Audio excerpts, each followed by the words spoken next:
then we'll also have dalawang bahagi ng ating programa. Ang Pinggang Pinoy, Kwento Pinoy, Yan si Hi. ang sa kapagsayaw galing Batang Pinoy. Na makakatanggap sila ng third place at first place. Meron tayong special award. Meron mga individual po na mabibigyan ng parangal para sa kanilang pagkakas ng tulak o lang. John, what do you say? Individual po ito. Kahit na yung grupo ay dalawa o higit pa o i-present ng kanilang piyesa, pero ito po ay naparangalan sa individual na sarili nilang pag-perform para sa or pagtanghal ngayong araw na to. So, meron tayong exclusive individual award para dito. School president na si Mr. Daniel Silvestre, ang ating dalawang murado. Si Miss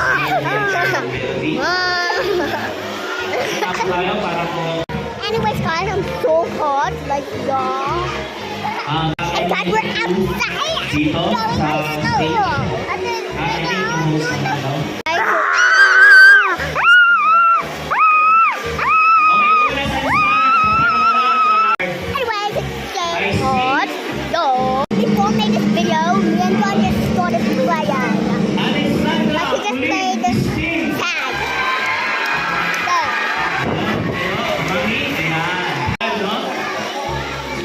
Wala. Ang kasunod ay si